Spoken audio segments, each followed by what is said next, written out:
Welcome to the Sens Spotlight podcast brought to you by the Sick Podcast Network. And before we get started, bet the beauties with Betway and scan the QR code on the screen or click on the link in the details section to create an account and download the app. Must be 19 plus. Please play responsibly. Betway is an official sponsor of your Ottawa Senators.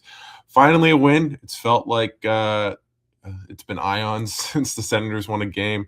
It was a bit touch and go. They had a really good stretches of hockey, but a win is a win. Levy Maryland was great, and on to the next one tomorrow in New York. So should be a fun episode with Pierre McGuire once again. So yeah, hit it. Turn up your volume. Because you're about to listen to the Sick Podcast. Send Spotlight. Here's Alfredson bursts the speed, gets a shot away, scores! Daniel Alfredson ends the game in overtime and sends the Ottawa Senators to the Stanley Cup Final for the first time in franchise history. The sickest Ottawa Senators podcast. It's gonna be sick. And we are once again joined by Pierre McGuire. Just initial thoughts on last night's win for the Senators. Really good start. Some timely goaltending by Levy, I thought, was really important. If you're Vancouver, you're disappointed with the goals that they gave up. But I got to say, Kevin Lankinen made some really good saves to keep that game close. I like the offense from the defense. We don't expect Artem Zub to score a lot. I do expect Jordan Spence to get more goals. Obviously, a good goal last night. The quick strike was kind of cool to see. Within 15 seconds, 2 goals. But all in all, solid game by Ottawa. I didn't expect anything less. I thought the score would be less flattering towards Vancouver, but Lankinen kept it close. And now the rubber really hits the road. You go into New York against a team that's been booed off the ice, their chance to fire their general manager. People are really disappointed. They're the last place team in the Eastern Conference right now because Columbus won last night. So you got to bring your A game tonight. And for Ottawa, this is really when it starts to matter. You can't have a slip up.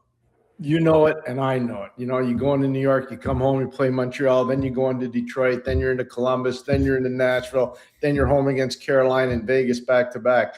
So in the next, 10 days, you got 2 back-to-backs and games in between and a lot of travel. You can't slip up. So this is their season. You can't pretend this is their season.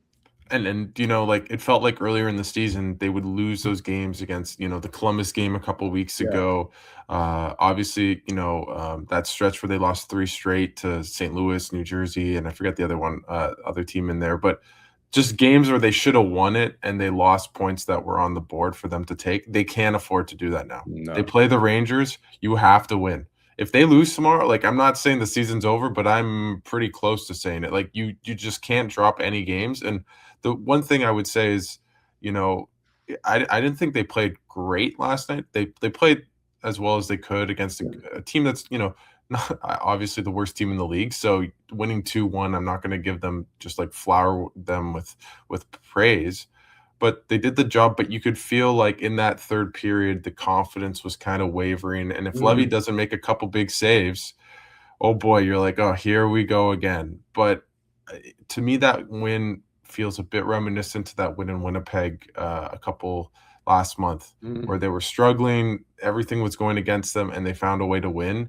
And I wonder if tomorrow night you go to New York, they suck at home for whatever reason, more so than they suck as a team.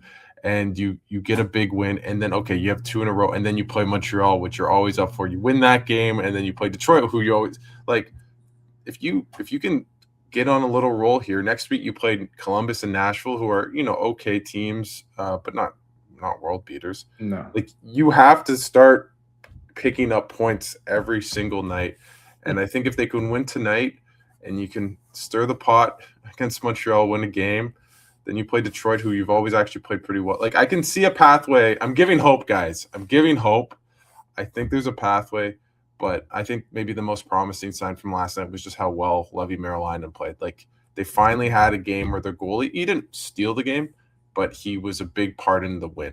And that I'm surprised nobody brought up the fact that you had 2 Finnish guys going against one another. You had a guy from Oulu, Finland, and Maryland, and you had another guy from Helsinki who played for Jokerit and also played for IFK in Lankinen. And I've watched so many games, but they're little things that matter. Those are two Finnish goalies getting after one another. And Lankinen played in the Four Nations last year. And last night I thought, the two goals they gave up were weak. One was short side by Zub, one was long side by Spence.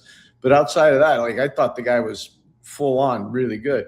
And you made a really good point, Alex, and I agree with you. If it's not for Levy making some really good saves in the third period in particular, we might have a different tone to this show today. Yeah. I know Dylan Cousins doesn't get all the blame for the turnover that leads to the goal, and obviously that's a problem.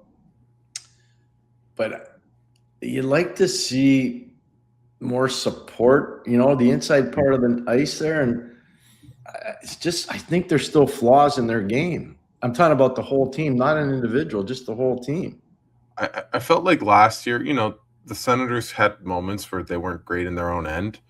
And I still feel, and I feel like this season, the mistakes are glaring and wide and obvious. Yeah. Mm-hmm. And last year, as bad as the goaltending's been, I keep thinking about what Levi Merlinan said. And if you watch his pressers, he kind of keeps saying, I don't really get many shots, but when I do, it's a grade A, basically. He said a version of that multiple times. He's told me that personally.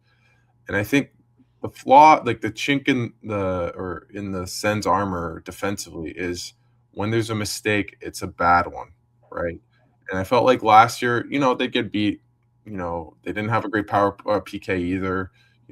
Travis Hamonic, I do not want to watch him ever again. That was very frustrating. He was, obviously mistake prone, but as a team collectively, they were really good in their own end.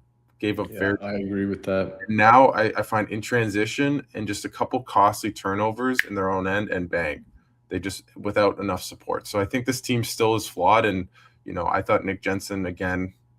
It's tough to see him.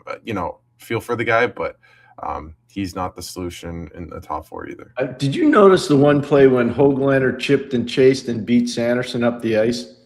That was in the second period. I'm just telling you, I think Jake's obviously tired.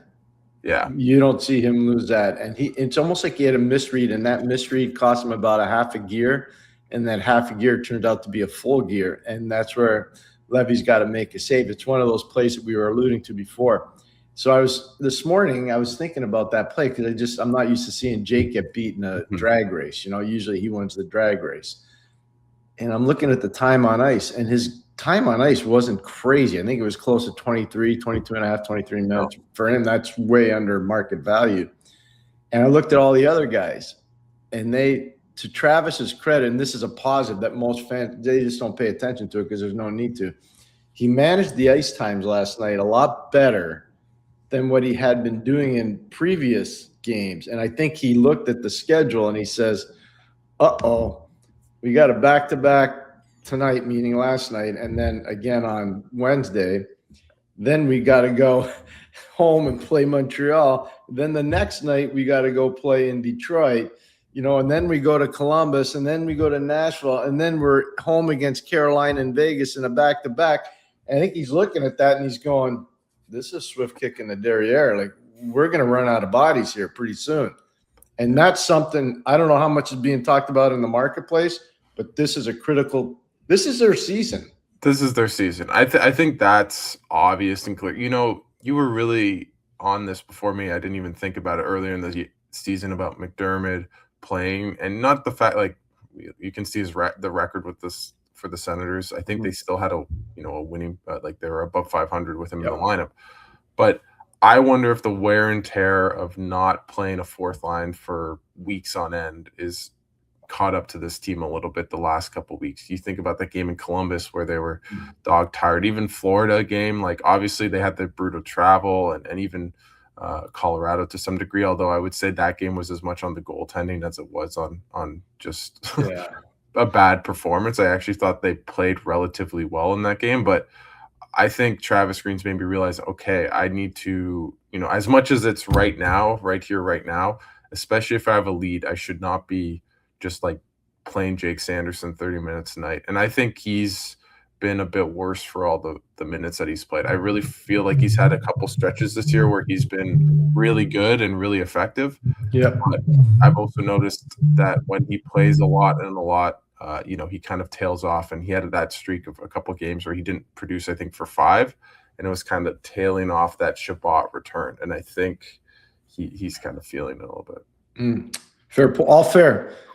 Not like, that's why I brought it up. I don't see Jake lose in those situations. And I think it's part mental and it's part physical. I think mentally he's kind of worn out a little bit. He's not going to admit that. I don't expect him to. And physically, you could see that it's not a whole gear, it's just a half a gear. But in the NHL, that half a gear against a fast guy, and Höglander's a fast guy, you're going to get exposed. And that's one of the few times this year where I could say Sanderson lost a race. And it's interesting. I remember earlier in the year he had a stretch of a couple games, and I remember Michkov danced him against Philly early in the year and stuff. And there was like a stretch where he kept getting beat, and I know he was sick. So it's just interesting, that you can almost tell when someone's ailing. Like even Shane Pinto, for example. Like I know for a fact, like he was kind of feeling himself coming back to form. He I wouldn't say rushed it, but he clearly wasn't 100% kind of game speed when he returned. And I think now you're slowly seeing him kind of rev up, right? And so there's these factions in the season where guys are 75%, some guys are 90, right? But on the ice, you only care about if your team wins. That's 100% what matters, right? So it's this weird almost parallel of, do you give criticism or do you say, hey, well, Jake Sanderson got burned by Höglander, but it's not real. Like he's been playing a lot, right? So where's that kind of in between for criticism? Yeah, that's why I brought it up, because I'm just like, okay, this is where the season matters, and you can't have him worn out. So I thought Travis actually did a good job making sure that the ice times were pretty spread out last night. That's one of the first times where I was like, okay, didn't burn this guy out, played this guy more, didn't burn that guy out. So yeah, more positive than negative. This is, you take a step forward. It's against a non-division team. It's against a non-conference team last night, team that had played the night before. Now you're in the conference, and they're the worst team in the conference right now, and you got to win this game. I mean, I hate to be the bearer of bad news, but you got no choice. You have to win this game tonight. Yeah. We're at that point. Everything's a must win. I hate that when players say that, and the Sens won't, but we're in that what did you think of the line combination, specifically the forward lines? I was gonna ask you, like, David Perron goes all the way down and plays with Lars Eller and Nick Cousins, and I thought David had been playing relatively well, so I don't know, who would he play ahead of? I don't know, exactly what they would do. I mean, Zetterlund, Stützle, and Batherson created a lot of chances. Timmy's still playing great. Timmy's playing so well. He's really. Let me pull up the stats. They outshot. No, their numbers were okay in terms of stat line. In terms of like they're basically even on shots, high danger chances against the other line. But Timmy's still playing really well. I thought Tkachuk, I will say, like, I feel like he's been a bit quiet, and I thought he was more lively. Obviously, didn't produce anything, but I thought he brought a little bit to that line. His board play was really good. Yeah, and I think the conundrum a little bit for Travis Green is where to put Giroux, because if you put him on the third line, that third line is thriving, but then you kind of take a bit of offense away from the first or the second line, right? And I do like the combinations that Travis Green had with Zetterlund, Timmy, Batherson, obviously Giroux, Cousins, Tkachuk. I worry a little bit about that first line defensively, and honestly both of those lines, because I really only think Giroux is like the guy that's like a bona fide, really good 200-foot player, and Timmy's in that realm too. Yeah. But that's the one area where I'm like, okay, if they're not producing at a high clip, are they going to give a lot back? But I did like that Green, for the first time I felt like in a long time, basically stuck with his top 4 lines, playing them all night. He didn't mix and match too much.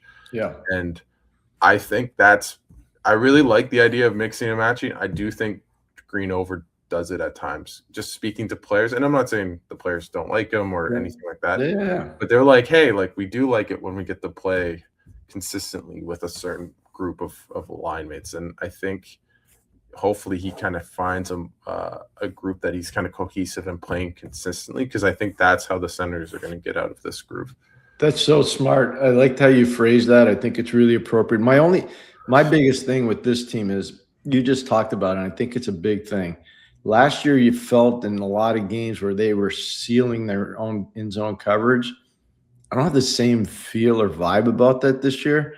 And I don't know if that's because guys just are feeling the pressure and they want to cheat to get offense. Because they play a lot, as you know, they play a lot of tight games. Like they're in a lot of one-goal games.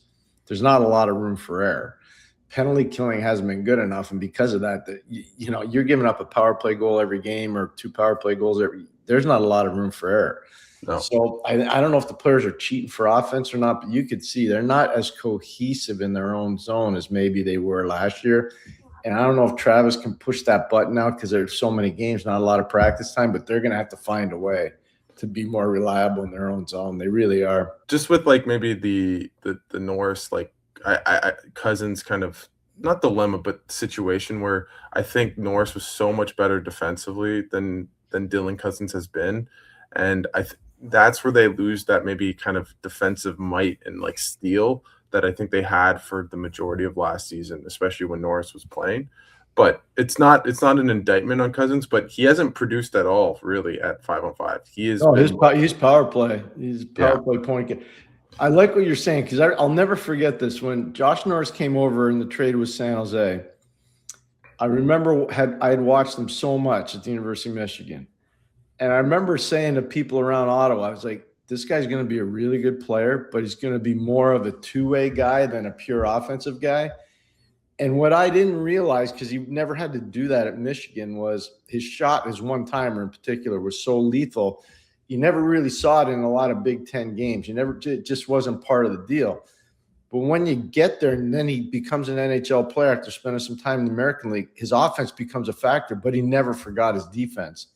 Mm-hmm. And he was a way better defensive player than people knew just because his father had trained him. Michigan had prepared him. Like he'd gone through the proper process.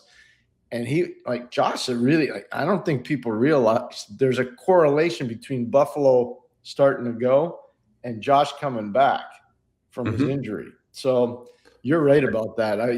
You couldn't be more right about that, Alex. And it's not that I remember last year writing stories about how Josh Norris wasn't creating enough at 5-on-5, and it feels like the Senators have kind of are in the same position with Dylan Cousins, although his underlying metrics are much better than Josh Norris's was, but it's a better team, so you have to put in the environment and everything like that. But the one thing I felt even at the time was Josh Norris, if healthy consistently, which is a major if, and we all want him to play all the time, he's a better player, I think, in my mind, than Dylan Cousins. At the same time, you look at the stretch last year where the Sens made the playoffs. Josh Norris played 2 games. Dylan Cousins played all of those games. They probably don't make the playoffs if they don't make that trade in a lot of ways, right? Agreed. At the same time, it doesn't mean that if Josh Norris can be healthy like he has been for this stretch, and you see where Buffalo's going, that he's not necessarily he's a better player all around than Dylan Cousins. And I think that was the bet the Sens made, and I still don't blame them. I don't think it was a bad trade, but I think that's partially why defensively they still don't look as maybe locked in as they did last year. No, that's right. And so that's just part of the coaching thing. I had a long talk with an NHL coach yesterday, really substantial talk. He's in the Western Conference, not the Eastern Conference. And he called me out of the blue, and we were talking. And he said the hardest thing for his team at this point, lack of practice time. And he could see the fundamentals because of the compressed schedule. He said, I see every game, like fundamentally, we're losing a little bit every game. And we're losing it because we don't get to practice it. And we don't get to practice it because we're on the road or we're playing, 2 back-to-backs in 5 days. We're playing 4 games in 6 nights. You can't, with time zone travel, it doesn't work. No. So this year, you talked about anomalies. This is an anomaly year. It is. So we won't have to worry about this next year. The next time you potentially have to worry about is 2030. Yeah. But I also think the NHL will have learned their lesson. And some of us were saying this summer when the schedule came out, there's no way that schedule should start in October. That schedule should start in September. Yeah. And the only reason they don't start in September, and this is just to be transparent with the fans in Ottawa in particular, they're afraid of the NFL. They're afraid of Major League Baseball playoffs. They're afraid of college football, and they're deathly afraid, and nobody wants to tell you this, but I know for a fact, high school football in certain markets. High school football in New York and New Jersey, high school football in Pennsylvania, high school football in Ohio, high school football in Illinois, high school football in California, high school football in Florida, high school football in Texas. They're petrified of that because Fridays and Saturdays, there are hundreds of thousands of people going to games all over those states, high school football games. That's how big it is. Yeah. So they want to get as many of those games behind them before they start the NHL season. I don't think we'll have to go through this again. I think they'll have figured out and say, we'll bite the bullet one time. Yeah. Because this schedule right now is just, it's not fair. And I can, I feel like every third press conference, Travis Green talks about lack of practice time. Mm-hmm. Like he, and it's like he's not the only one in that same boat. I think that's maybe not the only reason that there's been so much parity specifically in the Eastern Conference, but I think it's a large percentage of that reason because guys are going down at a higher clip, guys are getting hurt. As you said, you can't really impose structure as much, so then teams are kind of more equal because talent doesn't just overwhelm when kind of it's a sloppy game and everyone's so skilled now. I think another reason is because I just think the NHL is way more as talented as it's ever been. I agree with that. Couldn't agree more. The difference is that the margins become smaller and smaller. Like when you watch I remember talking to Daniel Alfredson this year, and he said, like, when I played, you kind of knew the 10 teams that would be really good, the 10 teams that were terrible, and the kind of a couple in between. But you didn't feel like you could basically saying we knew what the shitty teams were and we would beat them 9 times out of 10 and vice versa. And I think now that's not necessarily the case, right? And I think that's obviously, I think for the Senators really hurt them in their kind of playoff push because I think they're 1 or 2 points behind their pace from last year at this point in time. And they're like at the bottom of the Eastern Conference. And at the time they were like a point or two away from the playoffs, right? So everyone's kind of elevated and the Senators have taken a step back because of, I think, mainly goaltending and what we've just talked about. And it hasn't been a perfect match for the team, unfortunately. Yeah. Here's a good example of what you're talking about, just for the fans.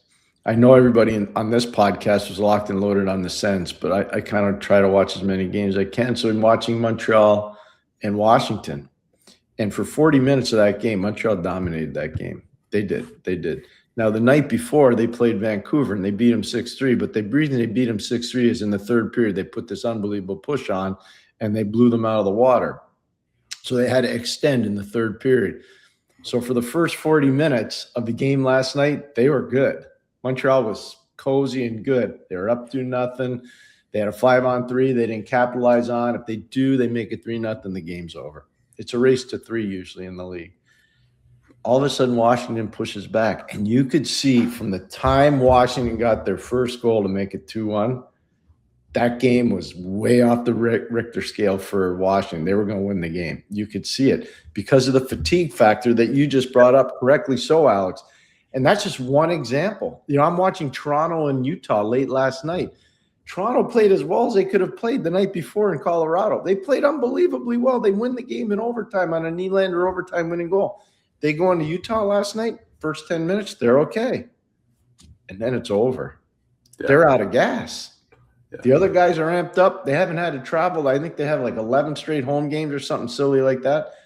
And you're coming in there from playing in Colorado at altitude, and all of a sudden you're like, oh, boy. Mm-hmm. So this is what's going – it's not just in Ottawa. That's why I wanted to build it up on Alex's point. It's around the league. Yeah. The good news is that I think I haven't looked at their schedule in March, but what I do know is, a back-to-back to New York is not a long trip, right? No, it's not. No. Then you look at next week, and I believe Detroit plays the Saturday too. So both teams are on a back-to-back. That's true. And I believe the weekend after Vegas is on a back-to-back. I think they go to Toronto, if I'm not mistaken. I think that's it is Toronto. Yeah. So if you look at it, return of Marner. Oh my God. But he's one of my least favorite players to watch. I'm not a Mitch Marner guy.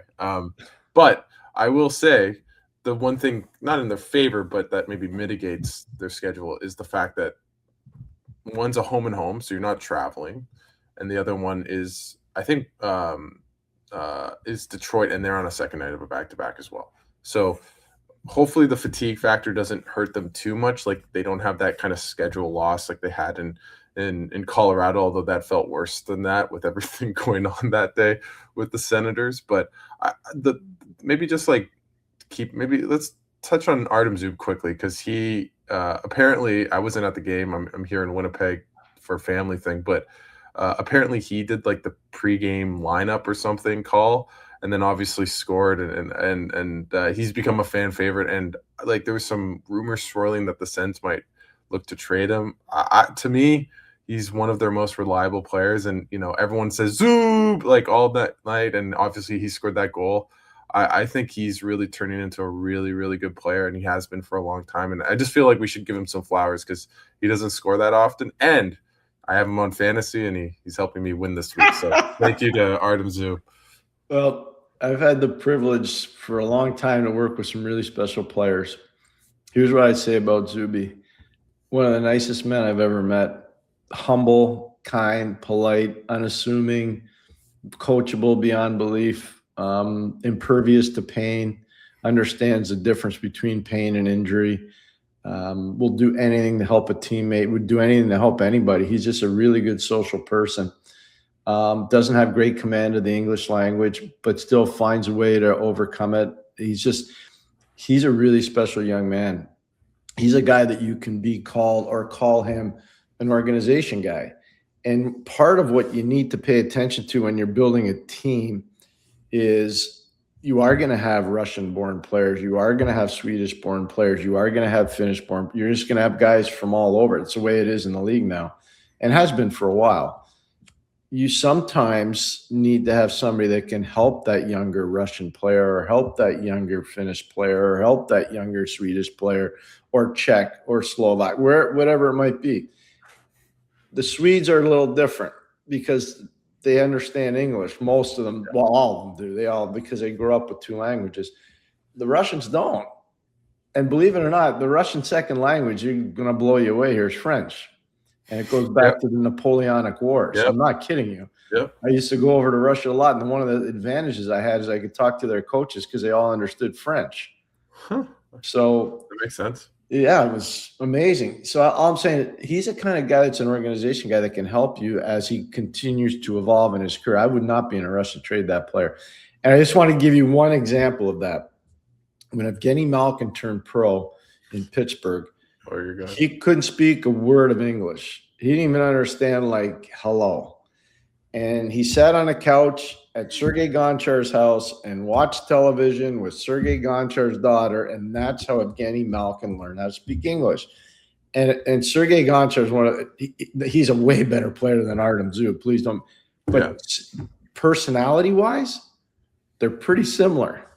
They're pretty, and I think about that a lot with Zuby. I just think the world of him. I was so happy to see him score last night. There's another Russian guy that I remember played a lot in the league was Dmitry Yuskevich. Very similar to Zub. Better player, but same kind of person. I really respect those guys a lot. Sergei Gonchar, Artem Zub, two Ottawa Senators legends. But I always think about the Malkin story with him and Crosby. I think I've said this before on the show, but they go out before the first game, and Crosby always wants to be last, and Malkin wants to be last. And Malkin says, 2-year Super League. That's where his English was at. So I always think about that. But I know Zuby, like he's talked about to me just about like I think Dadonov helped him out. I think Galchenyuk was there at the time.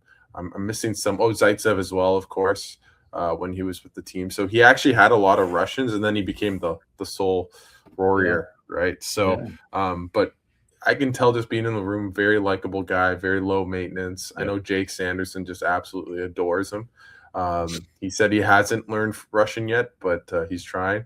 Jake told me that. I think he's really turned himself into a really good player, and like that's a guy the Sens signed from the KHL, everyone remembers his first goal where he deked out, I think it was Jack Campbell on that breakaway, and the crazy comeback to beat the Leafs, which felt like probably the only bright spot of that season for the Senators in 2021. Yeah. But he's really turned into a really good player. I think his deal, like he's making what, $4.6 million. I think he's a cap-friendly guy. He's totally cap-friendly. I think if you put him on the market, he's probably closer to 6. Probably if he was up in now. this marketplace, he is. Yeah. And it'll be interesting to see what happens because he's a year away from free agency, if I'm not mistaken, after this year. So I think he's extension eligible. What did the Sens do? What does he want? Again, he's kind of part of kind of guys the next couple of years. Him, Batherson, Shabbat, obviously Brady in 2 years that are up. And what are the Sens going to do? We'll see. But they're kind of in an interesting predicament on the right side because – Carter Yakimchuk and Logan Hensler don't seem close to being that guy right now. Who knows? But it's an interesting dilemma but also one where Artem Zub's kind of definitely risen to the occasion and become one of the stalwarts of this team. They got to pay attention to the night in New York. Tuesday night or Wednesday night in New York's got to get done. They got to win that game, and it all starts from the start. From the start. If they start poorly, the crowd in MSG can get pretty rambunctious, and that will help the Rangers. If they get on the Rangers quick and the Ranger fans get really angry and start talking about firing their GM and potentially firing their coach, which I find crazy, that helps Ottawa. So the start must win territory. It is. You can't mess around. It's must win. There's no question. It's must win. Yeah, but again, I know we talked about it earlier. You win tomorrow, tonight. Sorry, you get a bit of confidence, and I think that Montreal game, if you can win that, you can string 3 in a row, and you beat your rivals. You start the puck luck kind of goes in your favor. They're in all of these games. Like I know they've lost too many 1-goal games, but they're in all of them. So if they can just get a bit more, lucky and maybe some bounces going their way. And I looked at the math. Like this was before. Last night's game, but they basically have to go like a version of 24, 10, and 2 or 4 or 26, 12, and 0 or whatever. Like they have to just go on a streak, right? And we've hit that point, and they're now 5 points out of a playoff spot. That's not impossible. Like there's enough. It's just what becomes hard. The math becomes hard because every game that you lose, for every opportunity, it's not one game. It's one game plus 2 points. Yeah. You don't get that game back. And so that's part of the problem. It's kind of like when an airplane takes off and the seat is empty, you never make that money back on that empty seat. So the plane's already taken off and you got no chance to recover that money. No. So it's the same kind of thing in hockey. Once you get to a certain point in the season, it's not just the 2 points, it's the game that you lost. You don't get to make that game up. And that's why tonight is so important. I just can't. I'll be glued to I'll be watching it and I'm just like, okay, let's see what you got. Bring it. I spoke to Jordan Spence on Monday for about 10 minutes, and I want to take credit for that goal. I think I was talking to him about how he manages his weight throughout a season and all that kind of stuff. But he definitely had a lot of oomph on that shot that I guess comes from his obviously the workouts he puts in the off season and everything, which anyways, I find that stuff interesting where guys kind of how they basically what I've been told, and I'm sure you can kind of corroborate, in the off season you gain all this muscle, and then as the season goes on, you lose it as it goes on, and so you're almost having this uphill battle. Anyway, I can talk about it for hours. So but it's a great point. I'll give you an example. Sometime watch at the beginning of the season if you like to watch, news shows, whether it's Sportsnet, TSN, NHL Network, whatever you watch, and watch the post-game interviews of a guy, let's say in October, and then you get to let's say the middle of January. And just try to do a side-by-side and look at their facial features and look at their upper body. They're usually covered up, but they're a lot leaner in January than they are. And even though they train their butts off, I can tell you right now, I train a lot of guys, and you see them in the summer and they're all jacked up, and then you see them in January, you're like, dude, you got to start eating again. Well, that's what Spence told me. He's like, I have to eat like crazy, because he told me something along the lines he lost 7 pounds in a week. And he's like, oh shit, I need to Yeah. And so it's just it's true. It's, Alfie Samuelsson, people thought that Alfie was this big, gigantic, tectonic guy that would just crush people. Alfie was an amazingly powerful guy, but over the course of the year, I played him too much too. That's on me. He would drop so much weight, and at the end, like, he was still robust and crazed and all this stuff. But I don't know how he did it, because I'm telling you, he wasn't very big. He wasn't not nearly as big as everybody thought he was. I can tell you that. Yeah. So hopefully the Sens can put on a big streak, and we can get out of here and start being more optimistic. But you know what? A win is a win. Levi Meriläinen looked good. We'll see if James Reimer starts tonight. I'm curious about that. If you look at his stats, he's actually been basically an above-average goaltender the past 5 years, which would be a godsend. But Meriläinen looked really good. That looked like him last year. Just get some saves, and I believe in this team. I will. So Levy's played, I think, 7 or 8 straight times now, I think, if I'm correct. Yeah. It's right in there, 7 or 8. It's the Allmark game. Yeah, he started every game. So that's a tough one. If you, let's just say he's playing tonight, you go back to back. I think Reimer's starting tonight. If I had to guess, he won't be intimidated by the theater. He's been there before at MSG. That's the biggest thing about MSG. The fans don't really know.